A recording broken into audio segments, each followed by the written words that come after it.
మెదక్ జిల్లా కేంద్రంలో శ్రీ సాయి బాలాజీ గార్డెన్లో విహెచ్పిఎస్ వికలాంగుల అనుబంధ సంఘాల ఎంఆర్పీఎస్ ఆధ్వర్యంలో విహెచ్పిఎస్ వికలాంగుల హక్కుల పోరాట సమితి మెదక్ జిల్లా అధ్యక్షులు బాజ్పల్లి పాండు అధ్యక్షతన సమావేశం జరిగింది. కార్యక్రమానికి ముఖ్య అతిథులు హాజరైన విహెచ్పిఎస్ కోఆర్డినేటర్ శంకర్ మాట్లాడుతూ అన్ని వర్గాల దివ్యాంగులకు ప్రభుత్వం వికలాంగుల పక్షాన పింఛన్ పెంచుతామన్న మాట ప్రకారం పింఛన్ తక్షణమే ఇచ్చి ఆదుకోవాలని డిమాండ్ చేశారు.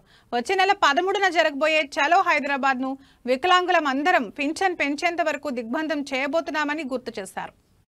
दिव्यांग आपद बांधव मंदक समय का नायकत्व हलो जी दिव्यांग हलो दिव्यांग మెదక్ జిల్లా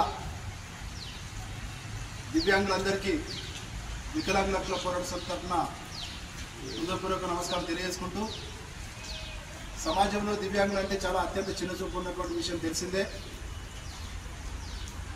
మనకు సమస్యలు ఎన్నో ఉన్నా, ఎన్నో బాధలున్నా సమాజానికి చెప్పుకోవడానికి నోరు లేదు, వినడానికి చెవులు లేవు, నడవడానికి కాళ్ళు లేవు, చేయడానికి చేతులు లేవు.